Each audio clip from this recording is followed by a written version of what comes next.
ప్రాంగణం అంతా వెనక్కి అందరూ సర్దుకోవాలి ప్లీజ్. మహిళలు ముందు కూర్చున్నారు కాబట్టి ఇక్కడి నుంచి వెళ్లే అవకాశం లేదు. అక్కడి నుంచి వెనక మనకి స్టేజ్ వెనక నుంచి వెనక్కి వెళ్లాల్సిందిగా కోరుతున్నాను. స్టేజ్ ఎడం చేతి పక్క నుంచి రావాల్సిందిగా కోరుతున్నాను.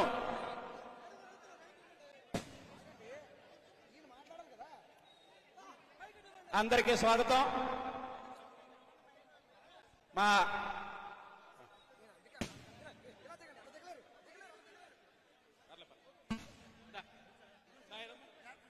దారి పట్టండి.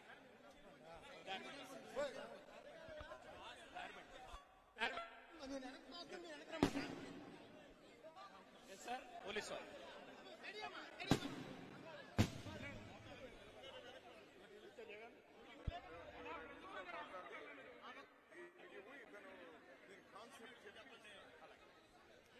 అందరికీ నమస్కారం. నియోజకవర్గ నలుమూలలో నాతవరం మండలం నుంచి మనుపూడి గ్రామానికి కాంగ్రెస్ కుటుంబ సభ్యులందరూ వచ్చినందుకు కూడా మీ అందరికీ స్వాగతం తెలియజేసుకుంటున్నాను. దయచేసి కొద్దిగా సెటిల్ అవ్వండి. మేడం గారిని ఒక అరగంట ఎక్కువ కావాలన్నా కూడా మనం రిక్వెస్ట్ చేద్దాం. కొద్దిగా వచ్చిన వాళ్ళందరూ కూడా వెనక రావాల్సిందిగా కోరుతున్నాం. ఇక్కడ చాలా ప్లేస్ ఉంది ప్లీజ్. సరే, ఈరోజు ఫిబ్రవరి 10 సరిగ్గా 2003 20 సంవత్సరాల కిందట డాక్టర్ వైఎస్ఆర్ పాదయాత్ర చేస్తూ ఈ ఊర్లో ఒకరోజు బస చేశారు. అదేవిధంగా ఆయన ముద్దుబిడ్డ 2013 జూలై 24న అంటే కరెక్ట్ గా 10 సంవత్సరాల ముందు ఇక్కడ పాదయాత్ర చేశారు. అమ్మ ఆ రోజు 5 నెలల బిడ్డని మీరు హక్కును చేర్చుకుని 1 కిలోమీటర్లు నడిస్తే ఆయన ఈవేళ 11 సంవత్సరాలు పెట్టాయి మన ముందే ఉన్నాడు. This is a great memory. ములగపూడికి ఒక చరిత్ర ఉంది. 2003లో బస్ చేసిన డాక్టర్ వైఎస్ఆర్ కాంగ్రెస్ పార్టీకి అధికారం తీసుకొచ్చి ఆయన ముఖ్యమంత్రి అయ్యారు. 10 సంవత్సరాల కిందట మన షర్మిలమ్మ కూడా అధికారాన్ని తీసుకొచ్చింది. మళ్ళా కరెక్ట్ గా 10 సంవత్సరాల తర్వాత అద్భుతాలు జరిగే ముందు మనం గ్రహించలేం. అద్భుతాలు జరిగిన తర్వాత మనకి గ్రహించాల్సిన అవసరం లేదు. ఒక అద్భుతం జరగబోతుంది. 20 సంవత్సరాల ముందు తండ్రి, 10 సంవత్సరాల ముందు కూతురు, మళ్ళా ఈరోజు మన నాయకురాలు మన ముందుకొచ్చి ఇక్కడ సభ చిన్నదైనా కూడా ఈ విషయాన్ని గ్రహించి మనకి సభ పట్టదని తెలుసు, అయినా కూడా మాకు ఇది చరిత్ర కావాలని చెప్పేసి ఇక్కడ పెట్టడం జరిగింది. మా పెద్దలు, నా గురువర్యులు రఘువీరారెడ్డి గారికి నా స్వాగతం తెలియజేసుకుంటూ, ఈ రచ్చబండకి వచ్చేసిన ఆ పెద్దలందరికీ, నా కుటుంబ సభ్యులందరికీ స్వాగతం తెలియజేసుకుంటూ, మా అన్న మాజీ పిసిసి అధ్యక్షులు గిడుగు రఘురాజు గారిని ఈ సభను ఉద్దేశించి మాట్లాడాల్సిందిగా కోరుతున్నాను.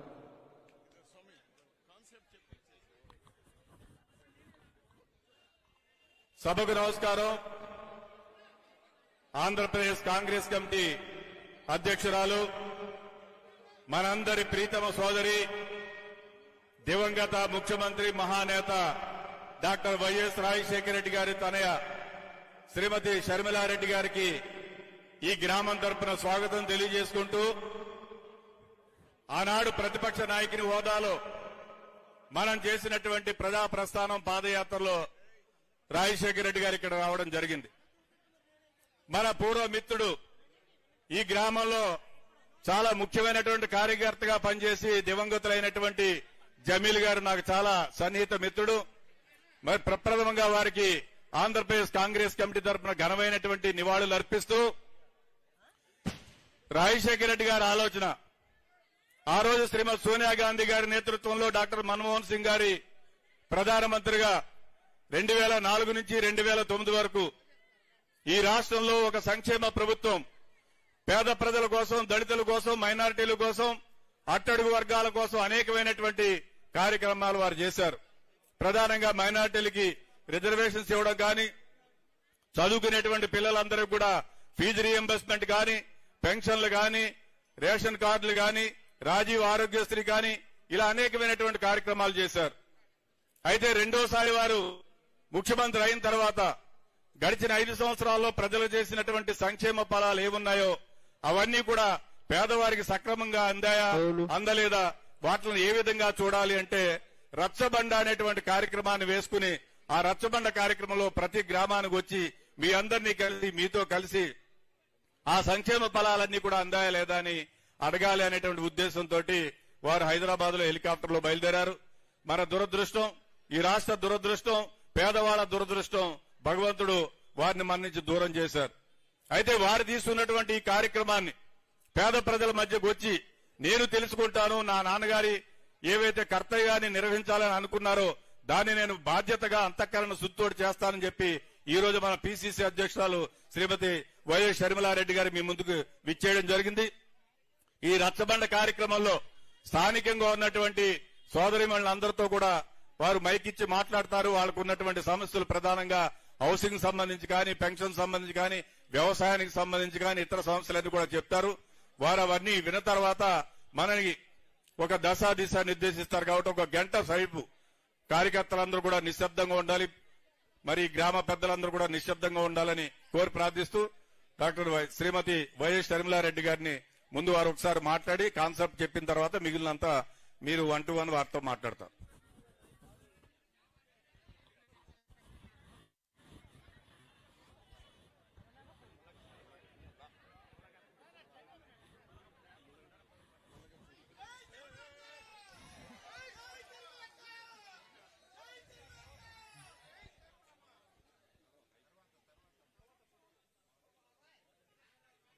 ములగపూడి గ్రామస్తులకి, చేరి వచ్చిన ప్రతి అక్కకు, ప్రతి చెల్లికి, ప్రతి అమ్మకు, ప్రతి అయ్యకు, ప్రతి అన్నకు, ప్రతి తమ్ముడికి మీ రాజశేఖర రెడ్డి బిడ్డ శిరస్సు వంచి చేతులు జోడించి మనస్ఫూర్తిగా నమస్కరించుకుంటోంది.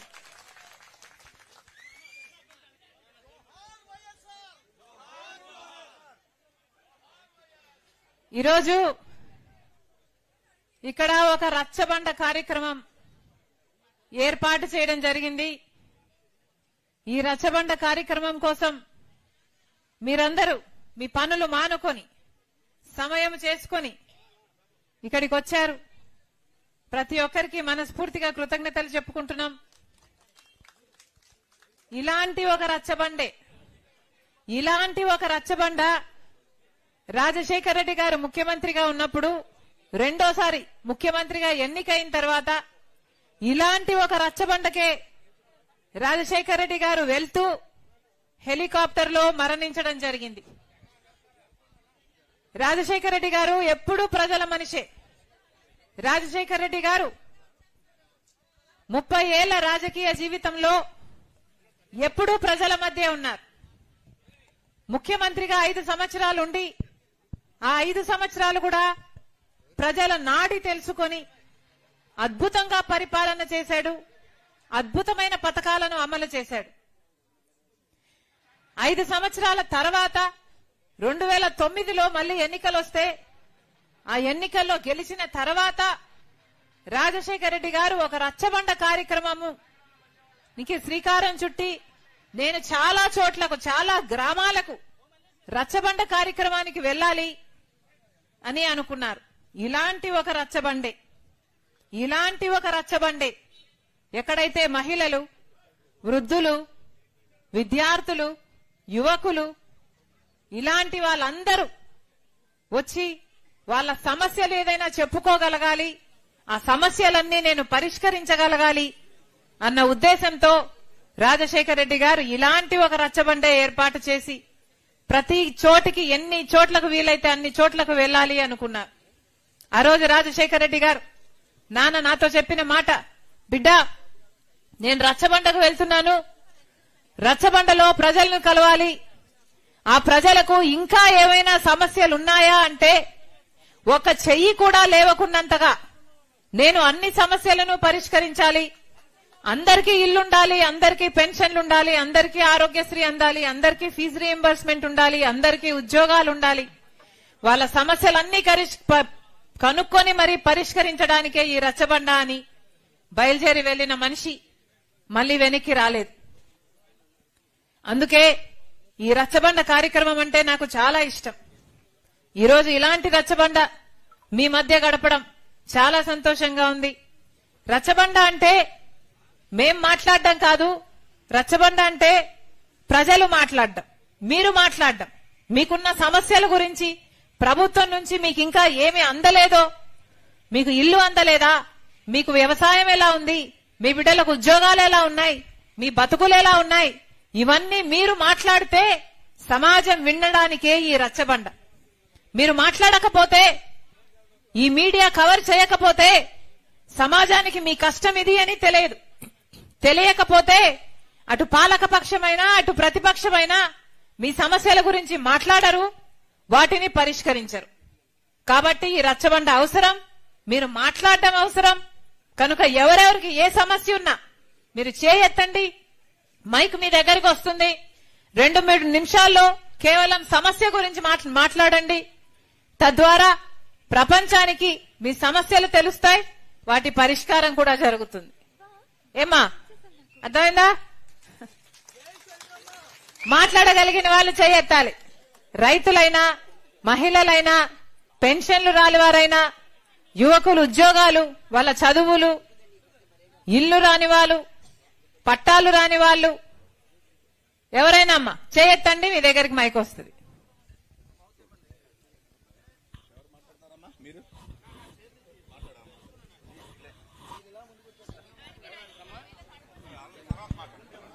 చెప్పండి అమ్మా, ఎవరు మాట్లాడతారమ్మా?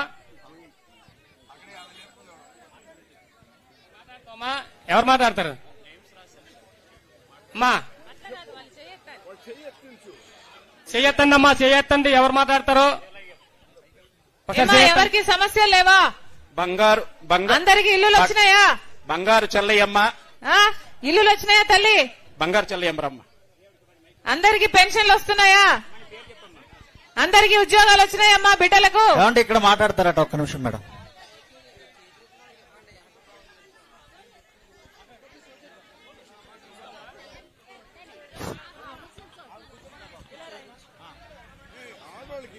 నమస్కారం అండి, నా పేరు లోవరాజు.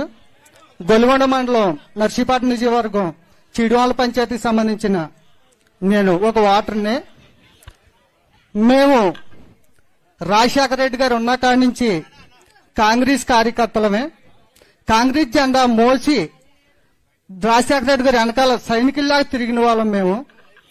రాజశేఖర రెడ్డి గారు చనిపోయిన తర్వాత మీ కుటుంబానికి జరిగిన అన్యాయం కోసం మీ వెనకాల ఆ జెండా ఒగ్గేసి మీరు నమ్మిన సిద్ధాంతానికే వైఎస్ఆర్ జెండా, ఇక్కడ ఉన్న కాంగ్రెస్ కుటుంబం అంతా వైఎస్ఆర్ జెండా భుజాన్ని వేసుకొని మీ పాదయాత్ర చేసినప్పుడు మీ వెనకాల జెండా పట్టుకొని తిరిగాం. తర్వాత జగన్మోహన్ రెడ్డి గారు పాదయాత్ర చేసినప్పుడు ఆయన వెనకాల జెండా పెట్టి తిరిగాం. మీరు ఏం చెబితే అది వైఎస్ఆర్ కుటుంబం కోసం మా ప్రాణాలు అర్పించడానికైనా మీ వెనకాల తిరిగాం.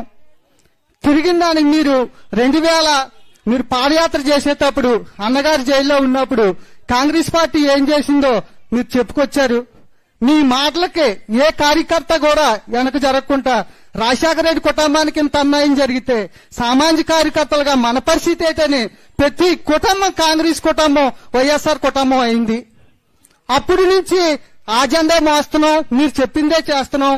జగన్మోహన్ రెడ్డి గారి పరిపాలనలో ప్రతి పేదవారు అందరూ సుభిక్షంగా ఉన్నారు. పింఛనీలు వస్తున్నాయి, ఇళ్ల స్థలాలు వస్తున్నాయి, అన్ని రకాలుగా బాగుంది. ఈ రోజు మళ్ళీ మీరు కాంగ్రెస్ పార్టీలో రాజశేఖర రెడ్డి గారి పేరు ఛార్జ్షీట్ లో చేర్చారని చూడండి. వద్దొద్దు, మైక్ ఆపొద్దండి, మాట్లాడినివ్వండి. మాట్లాడు, నీకు సమాధానం చెప్తాను. రాజశేఖర రెడ్డి గారి పేరు ఛార్జ్షీట్ లో చేర్చారని బాధపడే ప్రతి కార్యకర్త, రాజశేఖర రెడ్డికి విజయుడిగా ఉన్న ప్రతి కార్యకర్త మీ కుటుంబం వెనకాలే తిరిగారు. మళ్ళీ ఈ రోజు మీరు ఆ పాలన బాగోలేదు, మళ్ళీ కాంగ్రెస్ రావాలా అంటున్నారు. దానికి మీ సొల్యూషన్ చెప్తే అందరూ ఆలకిస్తారని కోరుతున్నాను. వెరీ గుడ్, చాలా బాగా మాట్లాడావమ్మా, వెరీ గుడ్. ఇంకెవరైనా మాట్లాడతారమ్మా?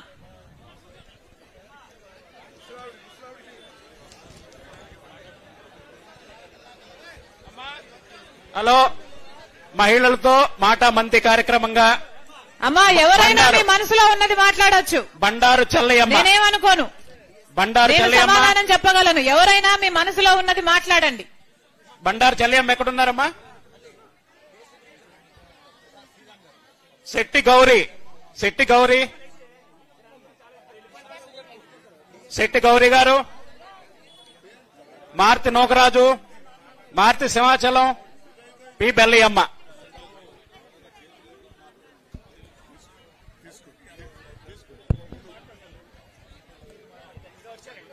దామా సమస్యలకు సంబంధించి పెన్షన్స్ వస్తున్నాయా, ఇళ్లు ఉన్నాయా, అటువంటి వాటి మీద పొలిటికల్ స్పీచ్ కాదు ఏమ్మా, సమస్యల మీద చెప్పండి.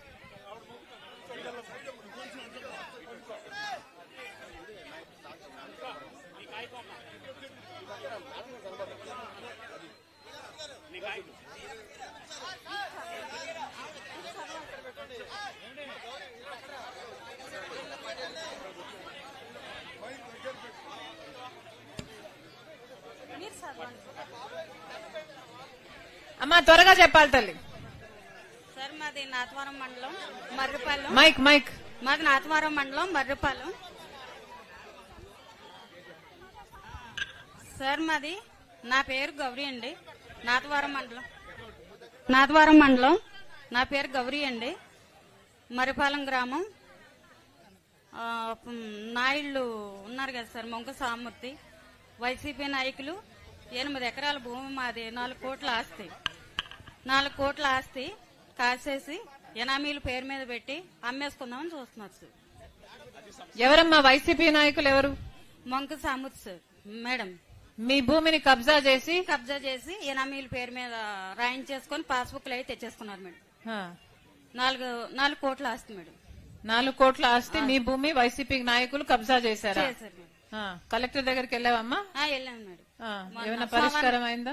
లేదు మేడం, అవలేదు. కొట్లాడుతున్నావు? అవును మేడం. అమ్మన్నాడు.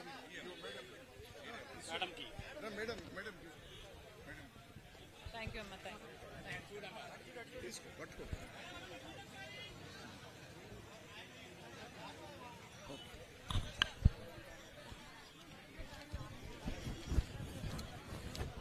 ఇంకెవరున్నారమ్మా?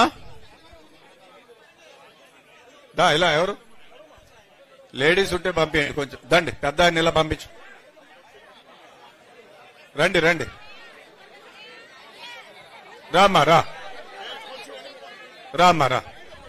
మాట్లాడగలుగుతావా? ఇల్లు అన్నది లేదు. కుర్రోడు అంటే ఎంటర్ చదివినాడు బాబు, ఆగండి ప్లీజ్. కుర్రోడు ఎంటర్ చదివినాడు, చదువు లేదు, ఏమీ లేదు. ఇలాగొచ్చిన వాళ్ళు అలా పెట్టుకున్నారండి కాదు, కాగితం ఇల్లు లేదు. ఇదిగో ఇదిగో బాబు, ఇల్లు ఇంపేసి కట్టుకున్నాను. ఇదిగో బాబు, ఈవిడికి ఇల్లు లేదట. దామా ముందుకు రా. చేయించుకున్నాను బాబు, చేసుకున్నాను అని చెప్పి ఇంకా రాలేదు. ఇల్లు లేదు, ఇల్లు లేకపోతే ఇల్లు లేకుండా అలా ఉండిపోను అన్నమాట. ముసలివాడు ఉన్నాడు, నేను ఉన్నాను, నాకు లేదు, అలా ఇచ్చేయండి.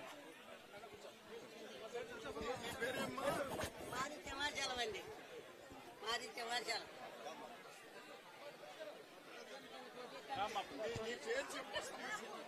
మీ పేరు అన్ని చెప్పండి మేడంకి. నా పేరు కనకదుర్గా భవాని. నేను గంగవరం గ్రామం మాకోరపల్లి మండలం నుంచి వచ్చాను. ఈ ఇక్కడికి వచ్చిన ప్రతి ఒక్కరికి పాదాభివందనాలు చేస్తూ, మేము చాలా వరకు చదువుకుంటున్నాం. ఎంత చదువుకున్నా సరే చివరికి ఇంటికే పరిమితం అయిపోతున్నాం. కాబట్టి మాలాంటి మహిళలకి ఏదైనా ఉద్యోగం కల్పిస్తారని అందరినీ కోరుకుంటున్నాను. నేను పీజీ చేశానండి, ఎంఏ తెలుగు చేశాను, బిఎడ్ చేశానండి. డిఎస్సి మాకు ఎటువంటిది రాలేదండి. జాబ్స్ ఏమి నోటిఫికేషన్ కానీ ఏమీ రాలేదండి.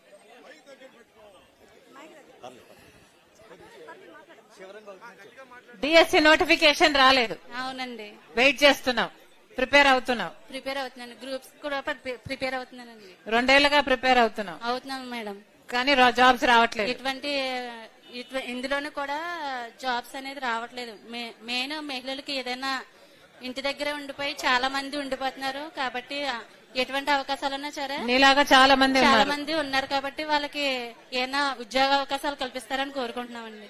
సరే, థ్యాంక్ యూ మేడం. డిఎస్సి నోటిఫికేషన్లు రావట్లేదు. ఓకే, మాట్లాడతారా అమ్మా? ఎండమూరు రమణ అండి. మా అమ్మగారిది మొలగపొడి, అత్తవారిది వెన్నలపాలెం. నేను విజయవాడ పనికి వెళ్ళిపోయాను. నేను విజయవాడ నుంచి వచ్చాను. మరి ఏంటంటే మరి నేను చెప్తాను, మరి అర్థం చేసుకోవాలి అందరూ కూడా. అలాగే మరి మీ విజయవాడ దొరకతరలి మరి నా మెనవాళ్ళది. మరి నేను కదిలి వచ్చాను విజయవాడ నుంచి. తెలుసా నేనెవరో తెలుసా? నేనెవరో తెలుసా? నీ అన్న నువ్వు వచ్చారే, దర్శనానికి వచ్చారా? పొట్టు చీర పట్టుకొని వచ్చారు కదా విజయవాడ కొండెక్కి. 101 మెట్టు ఎక్కి రాలేదా? మర్చిపోయావా? అది ఒకసారి నాకు మాట్లాడి అవకాశం ఇయ్యి. వెన్నలపాలెం పాటమేనా ఒకటి జరిగింది, నేను చెప్తాను. మరి రచ్చబండలో రమ్మన్నారు కదా, అన్ని కష్ట సుఖాలు చెప్పుకోవాలి కదా. చెప్పుకుంటేనే కదా అర్థం అవుతుంది. నేను చెప్తాను, నువ్వు ఆలకించు. అదనమాట. నీకు ఆడబిడ్డ ఉంది, నాకు ఆడబిడ్డ ఉంది, ప్రతి ఒక్కరికి ఆడబిడ్డ ఉంది. కానీ ఒక ఆడబిడ్డకు అన్యాయం జరిగితే ఎంతమంది నాయకులు ఉన్నారే, ఎవరన్నా సాయం వచ్చారా? వాళ్ళకి ఆడవాళ్ళు కానీ మొగోళ్ళు లేరని ఎవరన్నా కూడా వాళ్ళకి సాయం రాలేదే. వాళ్ళు పగవాలే వెళ్ళి వాళ్ళకి అప్పకాదు. నాకు అర్థం కాలేదు తల్లి, నీ సమస్య ఏమిటి? నేను చెప్తాను, ఆగు. నీకు అర్థమవుతుంది, అర్థమయ్యే వాళ్ళకి అర్థమవుతుంది, అప్పుడు వాళ్ళకి చెప్తారు. అర్థమయ్యే వాళ్ళకి అర్థమవుతుంది, మీకు చెప్తారు. ఒక్కసారి ఒకే ఒక్కసారి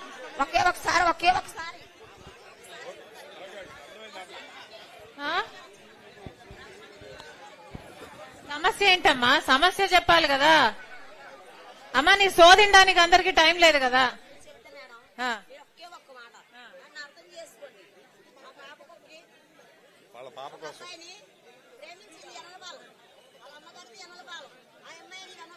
నర్సీపట్నం గ్రామంలో ఇచ్చారు. అమ్మాయికి 2 ఆడపిల్లలు, అందులో చిన్న అమ్మాయిని వెనలపాలెం ఉన్నారు కదా ఆ అబ్బాయిని ప్రేమించి 6 సంవత్సరాల కిందట ప్రేమిస్తే ఆ అబ్బాయికి జాబ్ లేదు, ఏమీ లేదు, ఏమీ లేదు.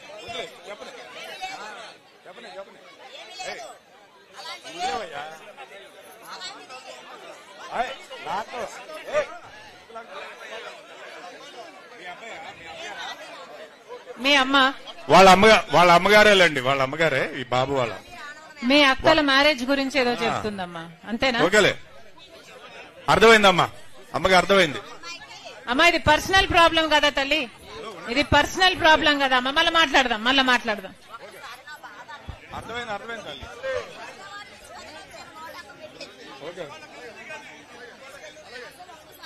వినండి. ఓకే అమ్మా, అర్థమైంది.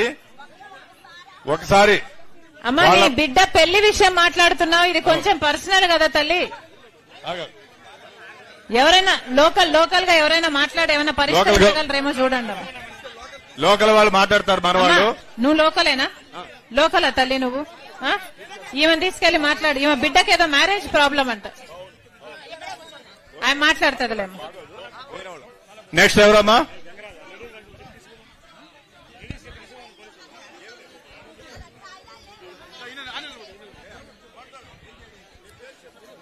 నా పేరు పనుపు బెన్నీ అండి. నాకు 4 పిల్లలండి. 2 మనుషులకి ఇల్లు జాగాలు లేవండి. ఇల్లు జాగాలు అడిగానండి. ఒక ముసలామ గారిని ఇచ్చారు కానీ 2 పిల్లల తల్లికి ఓ భర్త భార్యకి ఇవ్వలేదండి.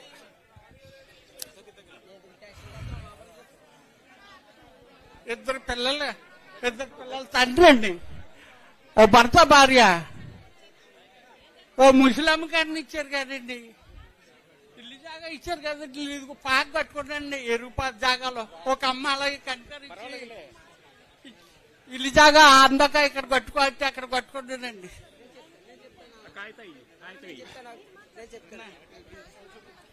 అమ్మా నమస్కారం అమ్మా.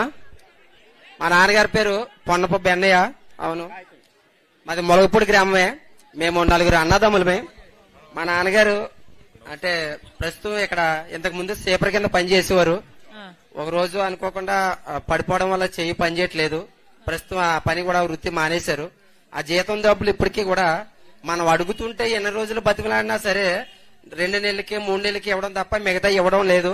ఈ మధ్యన అడిగితే సెక్రటరీ గారు గాని సర్పంచ్ గారు గాని ఇస్తాంలే ఇప్పుడు ఇవ్వకపోతే తర్వాత ఇస్తామనేసి వాయిదాలు వేసుకుంటూ ఎప్పుడో ఉన్నప్పుడు మాత్రమే ఇవ్వడం చేయడం చేస్తున్నారు. అదొకటే మేము 4 అన్నదమ్ములకి 4 ఏ ఒక్కరికి ఇల్లు స్థలం ఇవ్వలేదండి. దానికోసం నేను ఎన్నిసార్లు దరఖాస్తు చేసినప్పటికీ దాన్ని రిజెక్ట్ చేసేవారు లోకల్ గా. ఇంకొక విషయం ఏంటంటే మా నాన్నగారు చెప్పేది ఏంటంటే కనీసం 2 అన్నదమ్ములు ఉంటే ఒకరికైనా ఇవ్వాలి అలాగని చెప్పేసి అడిగినా వాళ్ళకి ఇవ్వలేదు. సింగిల్ గా ఒక ముసలామే ఉన్నా సరే వాళ్ళకి కొంతమందికి స్థలాలు ఇచ్చారు, వాళ్ళకి అనుకున్నవైన వాళ్ళకి. కొంతమందికి 2 అన్నదమ్ములు ఉన్నప్పటికీ స్థలాలు ఇచ్చారు.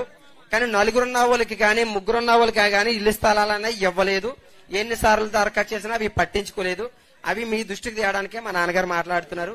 దాంట్లో కొంతమంది అర్హత ఉన్న వాళ్ళకి కానీ పెన్షన్లు కానీ 45 సంవత్సరాలు వీటికి సంబంధించిన కానీ కొంతమందికి అందలేదు. అవి ఎవరికైతే వాళ్ళకి అనుగుణమైన మనుషులు ఉన్నారో వాళ్ళకి మాత్రం వయసులు మార్పించి మాత్రం 45 సంవత్సరాలు ఆ అమౌంట్ రావడం కానీ ఇటువంటి చాలా గ్రామాల్లో సమస్యలు ఉన్నాయి. కాకపోతే రాజకీయ పరంగా కొన్ని ఇబ్బందులు ఎదురయ్యి అవి దృష్టికి చేస్తే ఏమవుతారని కొంతమంది మాట్లాడలేకపోతున్నాం. ఇవి మా కుటుంబంలో జరిగిన విషయం. ఉద్యోగాలు చదువుకున్న యువత ఉండగలిగి అరే మైకి అండి అయ్యా చాలా వరకు చదువుకున్న యువత ఉండగలిగి మా గ్రామాల్లో బయట గ్రామాలకి సెక్యూరిటీ గార్డుల కింద రాత్రులు గాని పగలు గాని సెక్యూరిటీ గార్డుల కింద పని చేయాల్సి వస్తుంది. డిగ్రీలు చదివిన కుర్రోళ్ళు ఉన్నారు.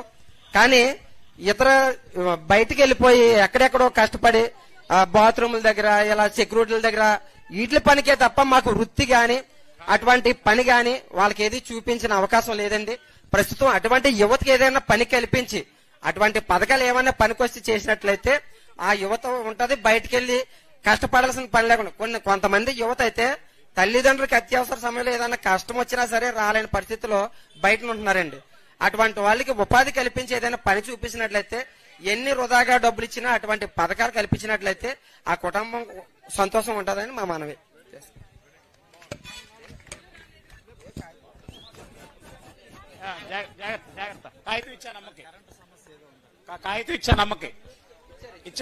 ఇల్లు రాలేదు, ఉద్యోగాలు లేవు పిల్లలకు. అంతే కదా పెద్దయ్య? ఇల్లులు రాలేదు 4 పిల్లలకు, పెళ్లిళ్ళు అయినాయి కానీ ఇల్లులు రాలేదు, ఉద్యోగాలు లేవు.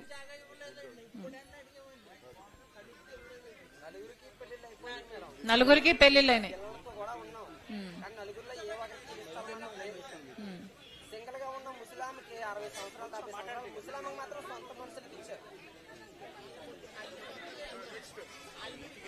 ఇంకా అమ్మా ఇంకెవరైనా మాట్లాడతా? మీరు కంప్లీట్ గా బ్లాక్ చేసేస్తున్నారమ్మా అక్కడ. ఇది మీడియా కోసం కాదు కదా ఈవెంట్.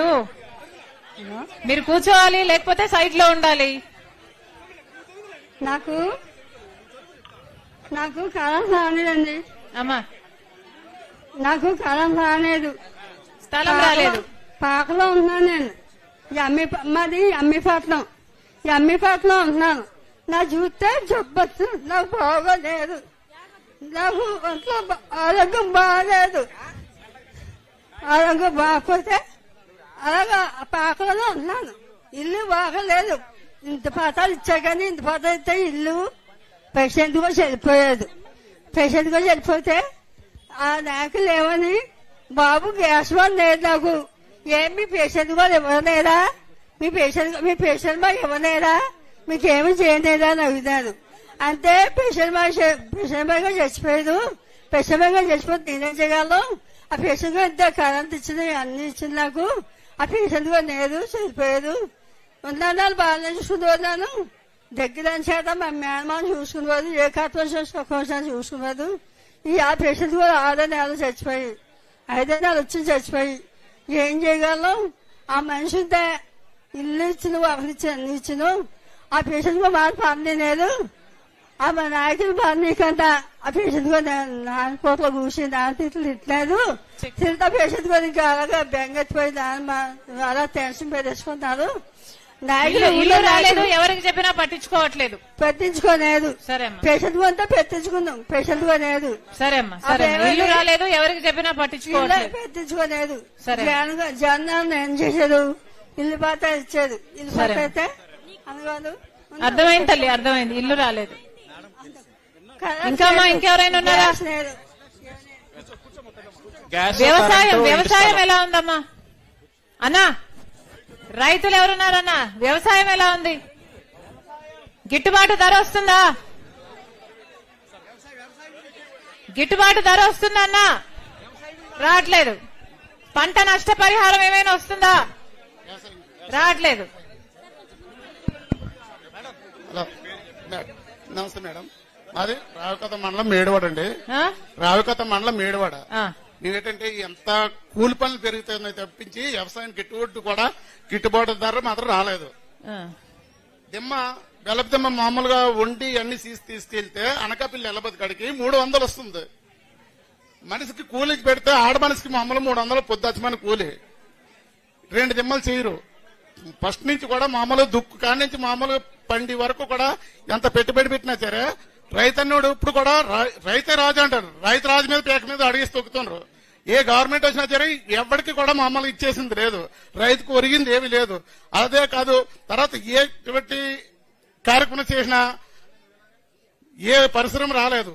ఏ ఊర్లో చూసినా సరే నిరుద్యోగ వ్యవస్థ ఎక్కువైపోయింది. ఎటువంటి కారణం కూడా మామూలు ఎంతో మంది చదువుకొని కుర్రోలు ఏమీ లేదు. మా కుర్రోడు ఉన్నాడు. ఇలాగ ఏ పరిశ్రమ రాక ఎటువంటి కూడా నిరుద్యోగ వ్యవస్థ ఎక్కువైపోయి లేనిపోని మద్యపానం నిషేధం అన్నారు. రాబోదు కూడా మామూలు మద్యపానం నిషేధం అనేది మామూలు సీప్ లెక్కల దగ్గర 80 రూపాయలు రేటు పెంచారు. మద్యపానం నిషేధం ఎక్కడైందని నేను అడుగుతున్నా. రైతు రాజు అంటారు, మాట్లాడితే రైతు రాజు అంటారు. రైతు రాజు ఎప్పుడవుతాడు? గిట్టుబాటు ధర లేదు పాలకి. లీటర్ నీళ్ళేమో 20 రూపాయలు అమ్ముతున్నాయి, లీటర్ పాలు కూడా 20 రూపాయలు అమ్ముతుంది. రైతు ఎప్పుడు మీకు రాజు అవుతాడు? రైతు అన్నోడికి మామూలుగా ఎప్పుడేంచారా? నూనె డబ్బు ఉండేది 700 రూపాయలు ఉండేది, ఈవేళేమో 1500 1600 రూపాయలు. తర్వాత పప్పు ఉప్పులు ఉన్నాయి. చింతపండు ఉండేది 50 రూపాయలు 60 రూపాయలు ఉండేది, ఈవేళతో 100 రూపాయలు. అలా ప్రతి నిత్యావసర వస్తువులు మాత్రం విపరీతం పెరిగిపోయాయి. అదే కాంగ్రెస్ గవర్నమెంట్ ఉండేటప్పుడు 70 రూపాయలు డీజిల్ ఉండేది, ఈవేళ 100 రూపాయలు అయింది. ఎవడు దారుణం చేయడు, దాని గురించి ఎవడు పట్టించుకోడు. అప్పుడు ధర్నా చేశారు కదా, ఇప్పుడు ఎక్కడికి పోయింది సంస్థ అంతా? ఏటమ్మా, ఆ రోజంతా సంస్థ మామూలుగా ఊరికే 10 పైసలు పెంచితే ధర్నా చేస్తారు. ఈవేళ బీజేపీ గవర్నమెంట్ వచ్చి మామూలుగా గంటకు పెంచినా సరే మామూలు ఎవడో అడగలేదు. దాని పరిస్థితి ఏంటి? అవే భూస్వాములు ఉన్నారు, చాలా మంది భూస్వాములు ఉన్నారు, చాలా మంది వ్యక్తులు ఉన్నారు. కొన్ని రాత్రి మామూలు భూములు మారిపోతున్నాయి. దాని గురించి కలెక్టర్ గానీ ఎంఆర్ఓ గానీ వెళ్తే రెవెన్యూ డిపార్ట్మెంట్ ఎక్కడికి వెళ్ళా సరే నువ్వు అరువుడు కాదు నువ్వు దింగే అంటారు. కనీసం ఒక సెంటు భూమి లేదు, కనీసం పట్టాలు పెట్టుకుంటే మాకు ఒక సెంటు భూమి లేదు. అలాగే మామూలుగా పెద్ద పెద్ద భూస్వాములకి పెద్ద పెద్ద సంస్థలకి 1000 ఎకరాలు ఇచ్చిన ఉన్నాయి డాక్యుమెంట్లు. ఏటమ్మా, దిడ్డి బాదంపడ గ్రామంలోనే 468 ఎకరాలండి. అందులో శరణం కూపడు ఏమని చేశాడంటే 150 ఎకరాలు కొనుక్కున్నాడు, 80 ఎకరాలు కబ్జా చేశాడు. ఎన్నిసార్లు దరఖాస్తు పెట్టినా మేము పేదోళ్ళకి మామూలు మేము 40 మంది పేదోళ్ళమే. మేము ఏంటంటే దరఖాస్తు పెట్టుకున్నాం, ఒక సెంటు భూమి ఇవ్వలేదు. పెద్దోళ్ళకేమో మామూలుగా 80 ఎకరాలు కబ్జా చేశాడు. ఆ భూమి మామూలుగా అడిగితే నీకు ఎందుకు వేయాలని అడుగుతున్నారు. దీని సమస్య ఎక్కడ పరిష్కారం అవుద్ది? కలెక్టర్ దగ్గర అయిపోయి, ఆర్డీఓ దగ్గర అయిపోతే, ఎంఆర్ ఆఫీసులు పోతే ఇది ఎక్కడికి పరిష్కారం అవుతుంది అనేది మా బాధ. అదండి.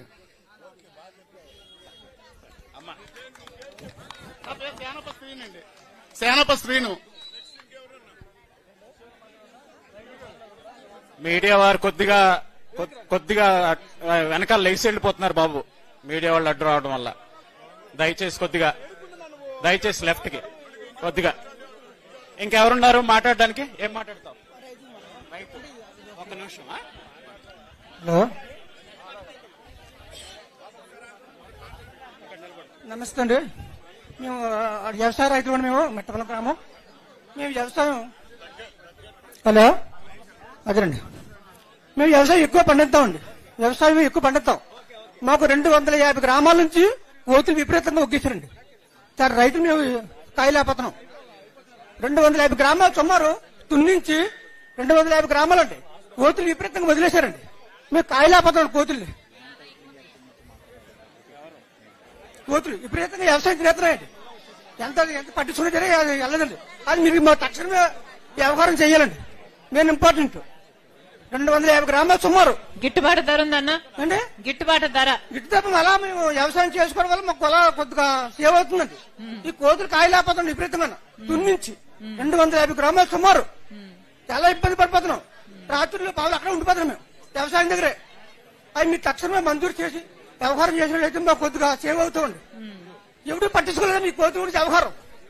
చాలా ఇబ్బంది పడిపోతున్నాం మేము. డిపార్ట్మెంట్ వాళ్ళు వచ్చారా? రాలేదండి. మేము ఆల్రెడీ కోతులు పట్టించినామండి.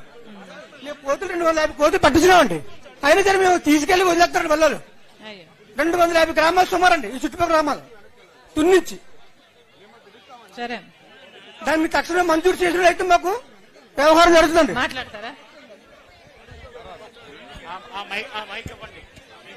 ఇంకా ఎవరైనా మాట్లాడే వాళ్ళు ఉన్నారా? ఇంకా ఎవరైనా రా, ముందుకు రా. బాబు మీరు వెనక్కిపోండి. రా రా రా, వెరీ గుడ్. ఇంకా ముందుకు రా. ఇక్కడ అన్నా, మీరందరూ ఏదో ఇది చేస్తున్నారు. జగన్ ఏదో చెప్తున్నాడు. సంవత్సర కొలతలని చెప్పాడు.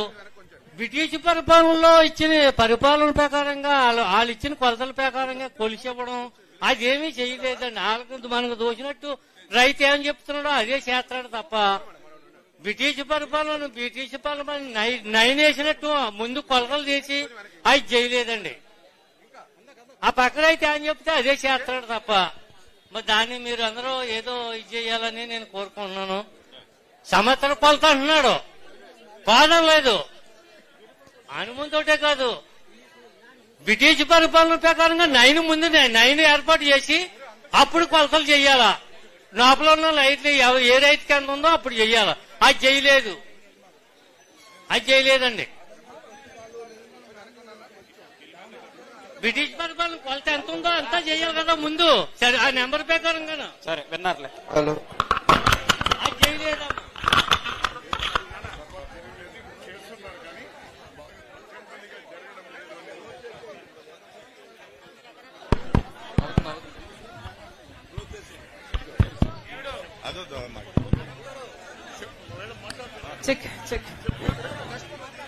అంతేనా? మేడం గారు మాట్లాడతారు ఇప్పుడు. నిశ్శబ్దంగా ఉన్నాడు దయచేసి. ఈ అబ్బాయి మాట్లాడతాడంట. మైక్ కావాలా?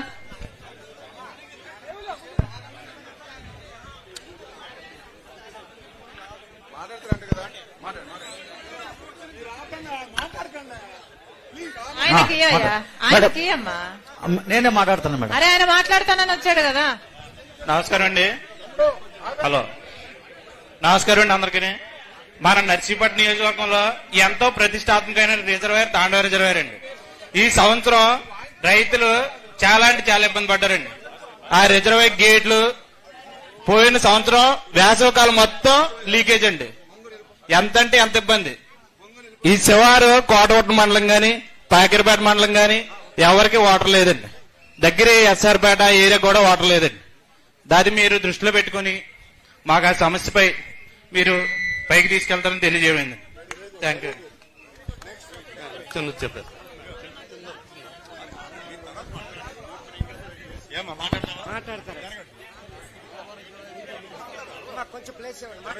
ఒక నిమిషం దయచేసి, పెద్దవాడు మాట్లాడతారు. అమ్మ శరణమ్మ గారిని చూడమండి. శరణమ్మ గారు నమస్తే అండి. ఇదిగోండి, నా భర్త చనిపోయాడండి. చనిపోయిన 6 నెలలకో 7 నెలలకో వస్తుంది అంటున్నారండి. నాకు చూస్తే దోసరాపులు ఉన్నాయి. పెన్షన్ గుండెపోటుతో మరణించిపోయాడు. తర్వాత పెన్షన్ ఇప్పుడు అది వెంటనే అతను నాకు అందింటే నేను అతనిదే నాకు అందింతే నేను దోకరాలు కట్టుకోగలను.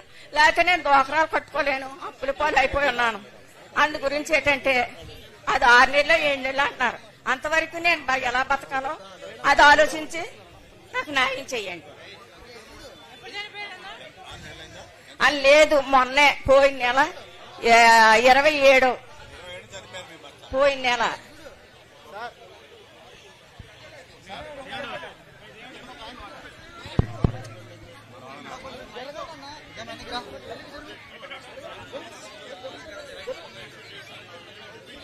తర్వాత మాట్లాడదాం.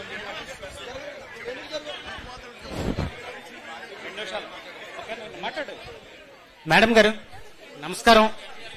మా జిల్లాకు వచ్చేందుకు నా పేరు రావుదేముళ్ళు. నేను ఎక్స్ఎంపీటీసీ. ఇంచుమించుగా 20-25 సంవత్సరాల బట్టి నేను రాజకీయాల్లో ఉన్నాను. అయితే ఇప్పుడు నా దేశం, నా రాష్ట్రం, నా జిల్లా, నా గ్రామం చాలా ఇంత టెక్నాలజీ వచ్చిన తర్వాత కూడా చాలా కష్టాల్లో ఉన్నాము. మాకు ముఖ్యంగా మీరొక చీకట్లో నక్షత్రం లాగా మాకు రావడం, ఎందుకంటే మేము ఎవరికి చెప్పుకోవాలో తెలియనటి దిక్కుమాల పరిస్థితిలో, దీన పరిస్థితిలో ఉన్నప్పుడు మీరు మాకు ఒక నక్షత్రం లాగా, ఒక అద్భుతంగా మాకు చెప్పుకునే దారి ఉంది అనే అద్భుతమైనటువంటి అవకాశం ఇచ్చిన మీకు ప్రత్యేకమైన ధన్యవాదాలు. మాకు ముఖ్యంగా సమస్య ఏంటంటే, మాకు పెద్దకలవలపల్లి గ్రామం, అక్కడ నేవల్ బేసు సెంట్రల్ గవర్నమెంట్ చాలా పెద్ద ప్రాజెక్ట్ వచ్చింది. దగ్గర ఇంచుమించు 50,000 కోట్ల ప్రాజెక్ట్ వచ్చింది. అక్కడ ఒక పబ్లిక్ హీరింగ్ గాని, ఒక పంచాయతీ తీర్మానం గాని ఏమీ లేకుండా అక్కడున్న రైతుల్ని, అక్కడున్న కూలీల్ని నానా హింసలు పెట్టి, పోలీసులతో బెదిరించి, కొట్టించి, గోళ్లు కట్టేసి మొత్తం ఆక్యుపై చేస్తున్నారు. మేము వేళకి 108 రోజులు బట్టి మహిళలతో ధర్నా చేస్తాం. ఆ ఫోటోలు మెమోరాండం కూడా సార్కి ఇచ్చాం. అయితే మా సమస్య 108 రోజులు బట్టి ధర్నా చేస్తాము. సార్ బాక్సైట్ కాదు, నేవల్ బేస్ కేంద్ర ప్రభుత్వం ఉంది. వీళ్ళేంటంటే అధికార పక్షం, ప్రతిపక్షం బీజేపీకి భయపడిపోయి, ఉచ్చపోసేసి భయపడిపోయి, ఒక్క నాయకుడు కూడా మేము 108 రోజులు బట్టి ధర్నా చేసిన ఒక్కరికి కూడా ఈ రాష్ట్రంలో ఉన్నటువంటి ఈ నాయకులకి దమ్ము లేదు, సత్తా లేదు. భయపడిపోయి, కేంద్ర ప్రభుత్వాన్ని భయపడిపోయి ఒక్కరు కూడా కనీసం మాకు ఏంటి కష్టం అనేది కూడా చూడటానికి రాలేదు. మీ ఆధ్వర్యంలో మన సుందరమేశ్వరరావు గారు, జిల్లా ప్రెసిడెంట్ బొట్టి శ్రీనివాస గారు, గంగాధర్ గారు అందరూ వచ్చి చూశారు. కానీ మిగతా జనసేన పార్టీ నాయకులు కానీ, టీడీపీ నాయకులకు కానీ, వైఎస్ఆర్సీపీ నాయకులకు కానీ భయపడిపోయి రాలేదండి మేడం. పోలీసులు కూడా రాలేదు. కలెక్టర్ గారికి 50 కంప్లైంట్లు ఇచ్చాం. చేతగాని కలెక్టర్ నిజంగా నన్ను అడిగితే కలెక్టర్ సస్పెండ్ చేయాలి. అంత దారుణం. వీళ్ళందరూ జీతాలు తీసుకునేది ఎందుకు? ప్రజల కష్టాలు కనీసం చూడటానికి వచ్చి దమ్ము లేదు. ఇంటెలిజెంట్ పోలీసులు గంట కూడా ఫోన్ చేస్తారు, కానీ పరిష్కారం మాత్రం రాదు. మేమైతే చాలా కష్టాల్లో ఉన్నాం మేడం. ముఖ్యంగా మిమ్మల్ని కోరుకునేది ఏంటంటే, మొత్తం మా గ్రామంలో అయితే 500 మందికి సార్, మా చుట్టుపక్కల 8 గ్రామాలు ఉన్నాయి. 8 గ్రామాల్లో 20,000 మంది ఇబ్బంది పడుతున్నారు దీనివల్ల. 20,000 జనాభా, 8 గ్రామాలు. మీరు వీలైతే మేము 108 రోజులు బట్టి ఈవేళ కూడా దీక్ష చేస్తున్నాము. మమ్మల్ని కేసులు పెడతాము, దేశద్రోహం కేసు పెడతామన్నారు మేడం నా మీద. వాళ్ళ కోసం పని చేసినందుకు నా మీద దేశద్రోహం కేసు పెడతా ఉన్నారు. పెట్టినా మంచిదే, ఈ దేశం నుంచి తగిలేసినా మంచిదే. మిమ్మల్ని ఎలా తీయాలో నేను కూడా నా ప్రయత్నం చేస్తాననేసి ఎదురు చూసే సమయంలో మీరు ఒక అద్భుతంగా మాకు ఈ అవకాశం ఇచ్చారు. మీరు మా రాష్ట్రంలో, మన రాష్ట్రంలో అభివృద్ధి చేయాలని కంకణం కట్టుకున్నందుకు మీకు ధన్యవాదాలు మేడం. Thank you madam. అమ్మా, ఇంకా మేడం గారు చింతపల్లి దాకా వెళ్ళాలి. చింతపల్లి పైన పెద్ద బహిరంగ సభ ఉంది కాబట్టి దయచేసి అందరూ సహకరించాలి. ఇప్పుడు ఆంధ్రప్రదేశ్ కాంగ్రెస్ కమిటీ అధ్యక్షురాలు శ్రీమతి షర్మిలారెడ్డి గారు మాట్లాడతారు. చింతపల్లి దాకా వెళ్ళాలి, చాలా దూరం.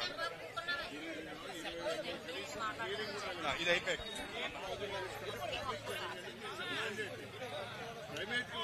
అమ్మా కూర్చోండి.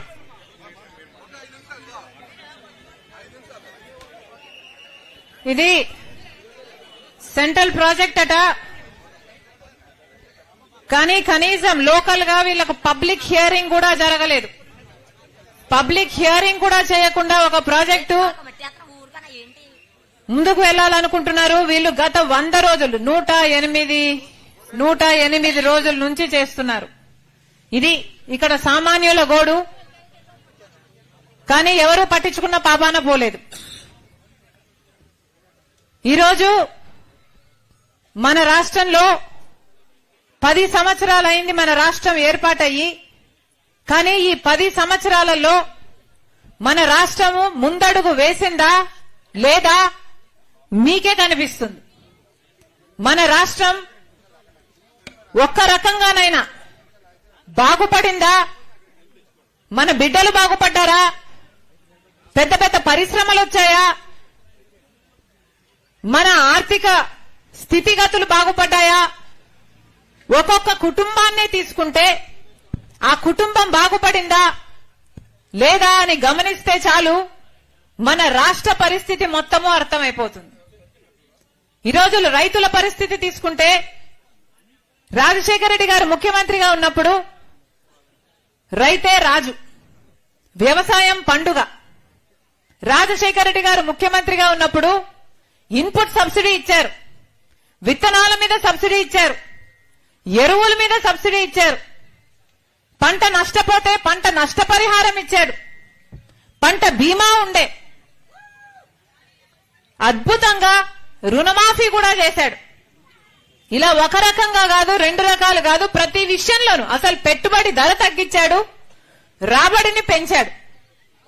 ప్రతి విషయంలో రైతులకు అండగా నిలబడ్డారు. కాబట్టే ఆ రోజు వ్యవసాయం పండుగ అయింది. కానీ ఈ రోజు ఇప్పుడు జగనన్న గారి ప్రభుత్వంలో కనీసం గిట్టుబాటు ధర వస్తుందా అంటే ఒక చోట కూడా, ఒక రచ్చబండలో కూడా ఒక రైతు కూడా అమ్మా మేము బాగుపడుతున్నాము, మాకు గిట్టుబాటు ధర వస్తుంది, వ్యవసాయం బాగుంది, మేము డబ్బులు చేసుకుంటున్నాము అన్న రైతు రేనేలేడు. ఎక్కడికి వెళ్ళినా కూడా అసలు అన్నా అప్పు లేని రైతు ఉన్నాడా ఈరోజు అంటే లేడు. మొత్తం రైతులందరూ అప్పుల పాలైపోయారు. ఈరోజు వ్యవసాయం పండుగ కాదు, ఈరోజు వ్యవసాయం దండగ. బిడ్డలెవరూ వ్యవసాయము వైపు పోవటం లేదు. పోనీ బిడ్డలు ఏదైనా ఉద్యోగం చూసుకుందామా అంటే ఆ ఉద్యోగాలు లేవు. రైతులు ఏమైనా బాగుపడుతున్నారా అంటే ఈ కెనాల్ వర్క్స్ ఒక అన్న చెప్పాడు ఇందాక, రాజశేఖర రెడ్డి గారు ఉన్నప్పుడు ఒక తమ్ముడు చెప్పాడు, తాండవ రిజర్వాయర్ కు సంబంధించి ఆ కెనాల్ వర్క్ కు సంబంధించి రాజశేఖర రెడ్డి గారు ఉన్నప్పుడు జరిగిన పనులే తప్ప ఈ 15 సంవత్సరాలు, ఈ 10 సంవత్సరాలలో ఏవీ జరగకపోతే మళ్లీ మొత్తం నాశనం అయిపోయింది. కానీ ఒక్కరు కూడా మళ్లీ దాన్ని పట్టించుకునే పరిస్థితి లేదు. చుట్టుపక్కల గ్రామాల భూములు అన్ని ఎఫెక్ట్ అవుతున్నాయన్నా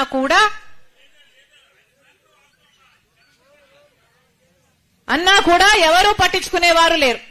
అటు ప్రభుత్వము పట్టించుకోదు, పోనీ ప్రతిపక్షమైనా నిలబడి కొట్లాడుతుందా చంద్రబాబు గారు అంటే ఆయన కూడా పట్టించుకోడు, ఎవరు పట్టించుకోరు. అటు ప్రభుత్వము ఏమీ చేయదు, అటు ప్రతిపక్షము కూడా ఏమీ చేయదు. మరి ప్రజలు ఎవరికి చెప్పుకోవాలి? ఎక్కడికి పోవాలా? రాజశేఖర రెడ్డి గారు ఉన్నప్పుడు వ్యవసాయము రైతు అంత బ్రహ్మాండంగా చూసుకున్నారే, మరి ఆయన కొడుకైన జగనన్న గారు వ్యవసాయాన్ని ఇంత నిర్లక్ష్యం చేస్తుంటే మరి ఇది రాజశేఖర రెడ్డి గారి ఆశయాలను నిలబెట్టినట్టు ఎలా అవుతుందో మీరే ఆలోచన చేసుకోండి. జగనన్న గారంటే నాకేం దేశం లేదు, నా రక్తమే. కానీ ఇది సిద్ధాంతపరమైన వ్యతిరేకం మాత్రమే. మేమంటున్నది ప్రజలు మీకు ఓట్లేస్తే మీరు ముఖ్యమంత్రులు అయ్యారు, అలాంటప్పుడు ప్రజలకు మీరు మేలు చేయాల్సిన బాధ్యత ఉందా లేదా అని మేము ప్రశ్నిస్తున్నాం. వ్యవసాయం రాజశేఖర రెడ్డి గారికి అంత ముఖ్యమైనప్పుడు ఆయన ఆశయాలను నిలబెడుతున్నామని చెప్తున్న జగనన్న గారికి రైతులంటే ఎందుకంత చిన్న చూపు, వ్యవసాయం అంటే ఎందుకంత చిన్న చూపు? ఈరోజు రైతుకు కనీసం పంట పండిస్తే గిట్టుబాటు ధరే లేదు అంటే ఇంకా రైతుకు మీరు ఏమి గౌరవం ఇచ్చినట్టు అని అడుగుతున్నాం. అంతెందుకు రాజశేఖర రెడ్డి గారు జలయజ్ఞంలో రైతులకు పెద్దపీట, వ్యవసాయానికి పెద్దపీట వేశాడు. జలయజ్ఞంలో రాజశేఖర రెడ్డి గారు ఎన్నో ప్రాజెక్టులను చేపడితే 54 ప్రాజెక్టులను చేపడితే 12 ప్రాజెక్టులు ఆయనే పూర్తి చేస్తే 42 ప్రాజెక్టులు మిగిలిపోతే ఆ రోజు జగనన్న గారు చెప్పిన మాట, రాజశేఖర రెడ్డి గారు దివంగత మహానేత రాజశేఖర రెడ్డి గారు తలపెట్టిన అన్ని ప్రాజెక్టులను నేను పూర్తి చేస్తానని చెప్పిన జగనన్న గారు మళ్లీ ఒక ప్రాజెక్టును కూడా ముట్టుకోలేదు. రాజశేఖర రెడ్డి గారు ఏ ప్రాజెక్టుల పనులు చేసి వెళ్లారో ఆ తర్వాత మళ్ళా తట్టెడు మట్టి కూడా ఎత్తిపోసిన పాపాన పోలేదు.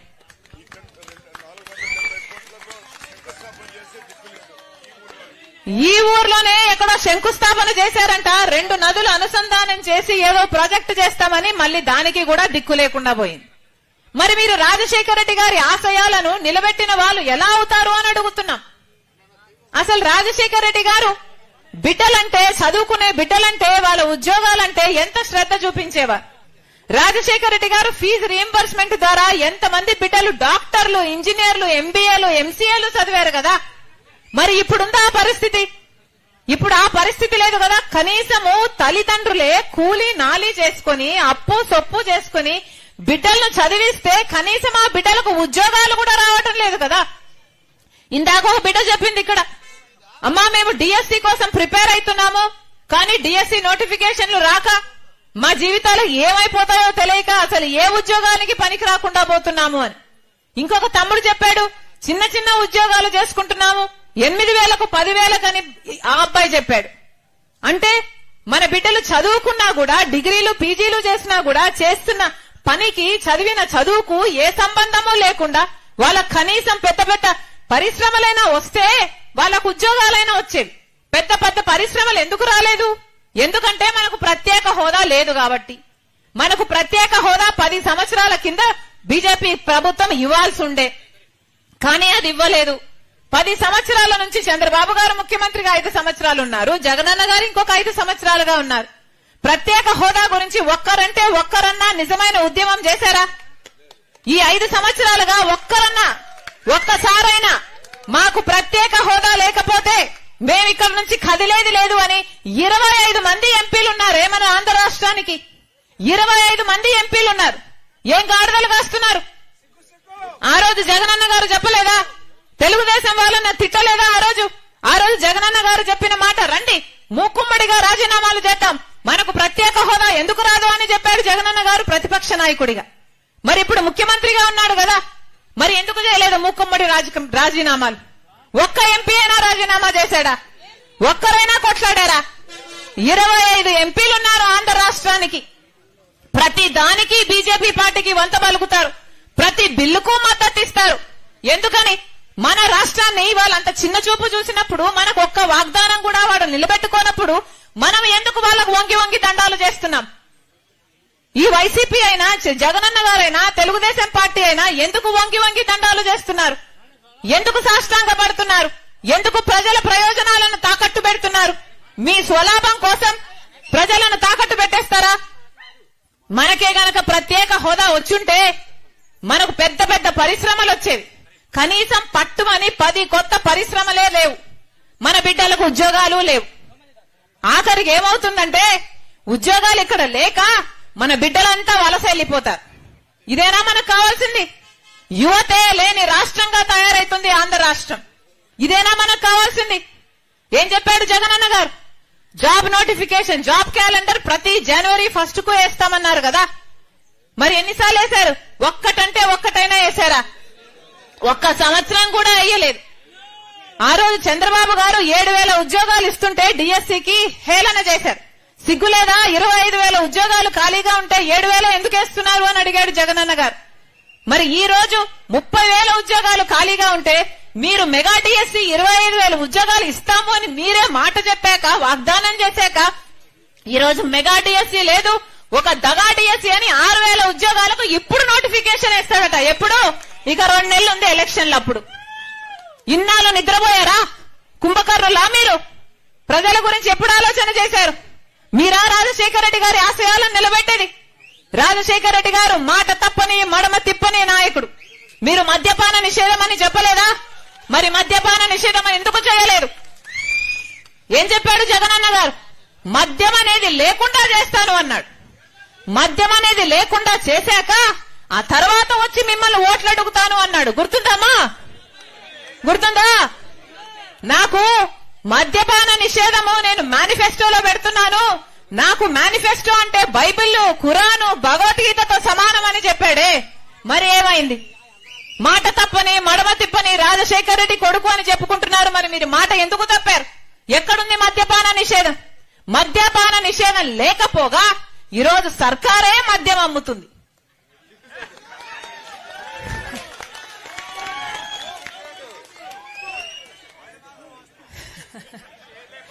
సర్కారే మద్యం అమ్ముతుంది. వాళ్ళు అమ్మిందే కొనాలి. వాళ్ళకి ఎంతకు అమ్ముతే అంతకే కొనాలి. వాళ్ళు రెట్టింపు ధర పెడితే రెట్టింపు ధరకు కొనాలి. వాళ్ళు బూమ్ బూమ్ అమ్మితే బూమ్ బూమ్ కొనాలి.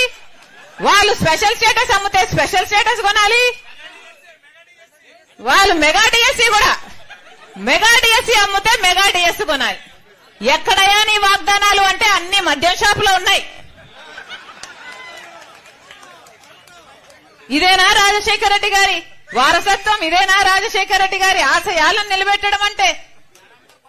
అది కూడా మన రాష్ట్రంలో, ఇది కూడా వినండి, ఇది కూడా ఒక సత్యమే. మన రాష్ట్రంలో 25% మందికి లివర్ చెడిపోయి, మద్యం తాగి లివర్ చెడిపోయి మన రాష్ట్రంలో 25% మంది ఎక్కువ చచ్చిపోతున్నారు మిగతా రాష్ట్రాలతో పోలిస్తే. అయినా పర్వాలేదా? అయినా అటువంటి మద్యమే అమ్ముతారా? ఏమన్నా కల్తీ మందు అమ్మే ముందు కనీసం ఒక క్వాలిటీ చెక్ అయినా ఉందా? ఏమీ లేదు. వాళ్ళు అమ్ముతారు, వాళ్ళు అమ్మిందే కొనాలి. వాళ్ళు రెట్టింపు ధర పెట్టి అమ్మితే ఆ రెట్టింపు ధరకే కొనాలి. వాళ్ళు అమ్మిందే కొనాలి, అదే తాగాలి, అదే సావాలి. ఇదే బ్రతుకైపోయింది కదా. ఇది ఎక్కడి న్యాయం అని అడుగుతున్నాం. అట్లీస్ట్ కనీసం ఇప్పుడు ఆన్లైన్ పేమెంట్, డిజిటల్ పేమెంట్స్ కూడా లేవట. Only cash, only cash. ఎందుకు అని అడుగుతున్నాం. అంటే రాష్ట్రానికి రావాల్సిన ట్యాక్సులు రావు, కేంద్రానికి వెళ్లాల్సిన ట్యాక్సులు పోవు. అంతా లిక్కర్ మాఫియా. ఈ డబ్బులన్నీ వీళ్ళ జోబుల్లోకే పోతాయి. వీళ్ళు ఎంతకు ప్రొడ్యూస్ చేస్తున్నారు, ఎంతకు అమ్ముతున్నారు, ఎంత అమ్ముతున్నారు, దేనికి లెక్కలు లేవు. ఈ డబ్బులు మొత్తం వీళ్ళ జోబుల్లోకే పోతున్నాయి. వీళ్ళ రాజశేఖర రెడ్డి గారి ఆశయాలను నిలబెట్టేది. అందుకే చెప్తున్నాం, ఈ రోజు రాజశేఖర రెడ్డి బిడ్డ ఆంధ్ర రాష్ట్రంలో రాజకీయాలు చేయడానికి అడుగు పెట్టింది అంటే ఎందుకు పెట్టింది? ఊరికే పెట్టలేదు కదా. ఇక్కడ నా పుట్టింటికి అన్యాయం జరుగుతుంది కాబట్టే రాజశేఖర రెడ్డి బిడ్డ ఆంధ్ర రాష్ట్రంలో అడుగు పెట్టింది.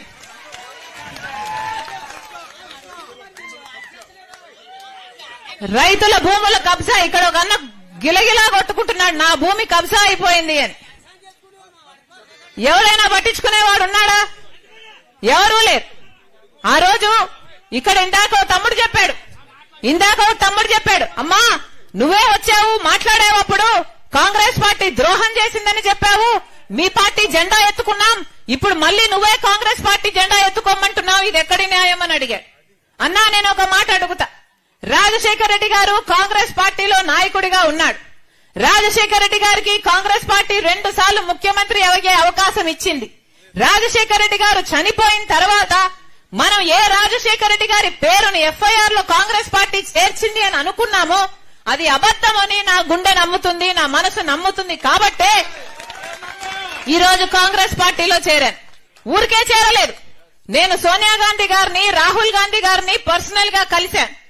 వాళ్ళు నన్ను పిలిచి కూర్చోబెట్టి నాకు చెప్పిన విషయం, తల్లి మేము రాజశేఖర రెడ్డి గారి పేరును ఎఫ్ఐఆర్ లో చేర్చలేదు, మాకు విషయం తెలియదు.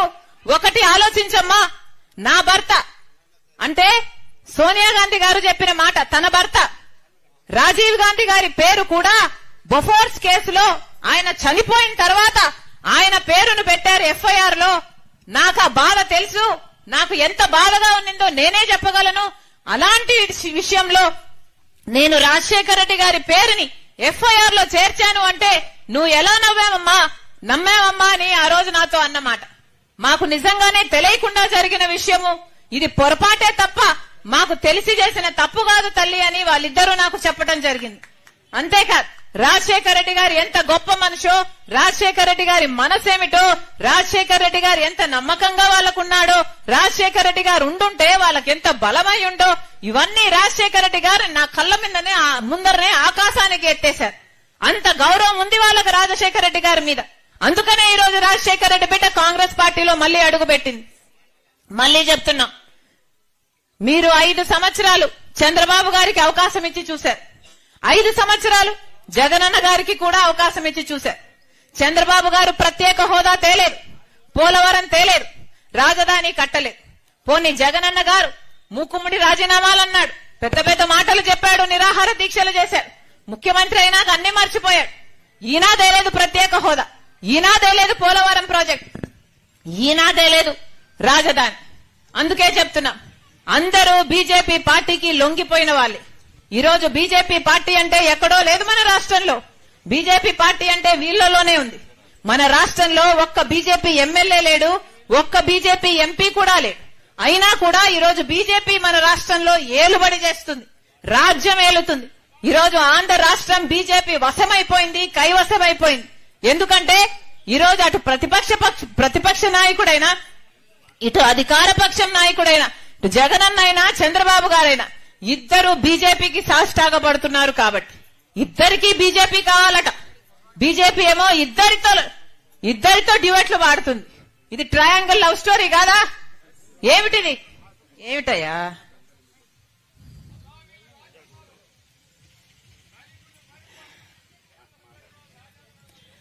ఆలోచన చేయండి. అందుకే చెప్తున్నాం, మళ్ళొక్కసారి ఈ మోసపు రాజకీయాలను నమ్మకండి.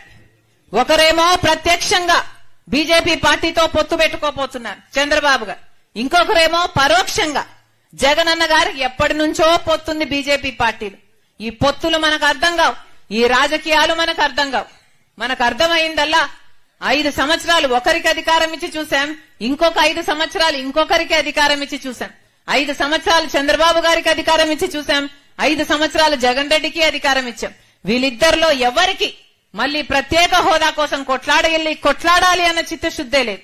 ప్రత్యేక హోదా రాలేదు, మనకు పోలవరం ప్రాజెక్టు రాలేదు, మనకు రాజధాని రాలేదు, విశాఖ రైల్వే జోను కాలేదు, Visakha to Chennai industrial corridor కాలేదు, ఉత్తరాంధ్రకు రాయలసీమకు ఎకనామిక్ ప్యాకేజీలు రాలేదు. ఒక్కటంటే ఒక్క వాగ్దానం కూడా మనకు నెరవేరలేదు. ఒక్క వాగ్దానం కూడా మనకు బీజేపీ పార్టీ ఇయ్యకపోయినా ఈరోజు బీజేపీ పార్టీకి కాలు పట్టుకుంటున్నారు ఈ జగన్ రెడ్డి గారు, చంద్రబాబు గారు. ఇది ఆగాలి అనే చెప్తున్నాం. మనకు ప్రత్యేక హోదా రావాలి అన్నా, మనకు పోలవరం ప్రాజెక్టు పూర్తి కావాలి అన్నా, మనకు రాజధాని కావాలన్నా, మన రాష్ట్రం బాగుపడాలన్నా, మన వ్యవసాయం పండుగ కావాలన్నా, మన రైతులకు మళ్లీ రుణమాఫీ జరగాలన్నా, మన బిడ్డలకు ఉద్యోగాలు రావాలన్నా, ఇవన్నీ ఒక కాంగ్రెస్ పార్టీకి మాత్రమే సాధ్యమవుతుంది అని నేను మనస్ఫూర్తిగా విశ్వసిస్తున్నా. ఒక రాహుల్ గాంధీ గారే చెప్పారు, తాను ప్రధానమంత్రి అయిన రోజున మొట్టమొదటి సంతకం ఆంధ్రప్రదేశ్ కు చెందిన ప్రత్యేక హోదా ఫైలు మీదనే పెడతాను అని. ఆ మాట పట్టుకొని వచ్చింది రాజశేఖర రెడ్డి బిడ్డ మీ దగ్గరికి. చెప్తున్నాం, మళ్లీ చెప్తున్నాం, మనకు ప్రత్యేక హోదా వస్తేనే పెద్ద పెద్ద పరిశ్రమలు వస్తాయి. మన ఆంధ్ర రాష్ట్రం ముఖ చిత్రం మారిపోవాలి అంటే మనకు ప్రత్యేక హోదా సంజీవిని లాంటిది. పోలవరం ప్రాజెక్టు మనం పూర్తి చేసుకుంటే 20 లక్షల ఎకరాలు సాగులోకి వస్తుంది.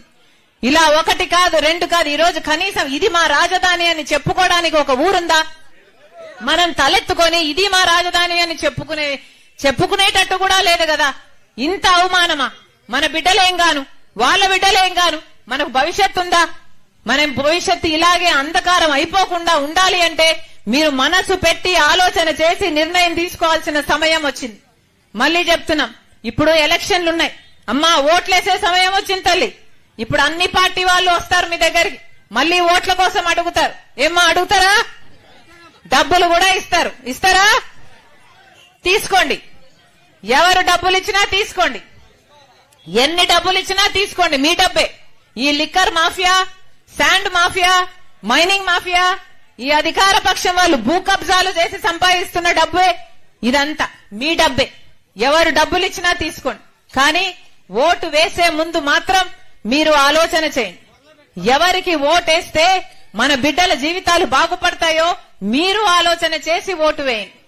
మళ్లీ చెప్తున్నాం తల్లి, నా గుండెలో నిజాయితీ ఉంది, నా పుట్టింటికి మేలు చేయాలి అన్న తపన ఉంది. అందుకే ఈరోజు ఆంధ్ర రాష్ట్ర రాజకీయాల్లో అడుగుపెట్టింది రాజశేఖర రెడ్డి బిడ్డ.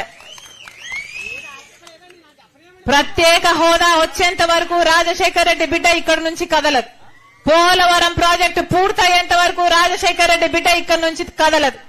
మనకు రాజధాని, బ్రహ్మాండమైన రాజధాని సాకారం అయ్యేంత వరకు రాజశేఖర రెడ్డి బిడ్డ ఇక్కడి నుంచి కదలదు. మీ అందరూ ఆశీర్వదించండి. మనం చెయ్యి కలిపితే ఇదంతా సాధ్యం చేసుకోవచ్చు. కాంగ్రెస్ పార్టీ మీ పార్టీ, కాంగ్రెస్ పార్టీ రాజశేఖర రెడ్డి గారి పార్టీ, కాంగ్రెస్ పార్టీ మన పార్టీ. ఈ హస్తం గుర్తు ఆంధ్ర రాష్ట్ర ప్రజలకు అభయ హస్తం. మీరందరూ ఆశీర్వదించండి.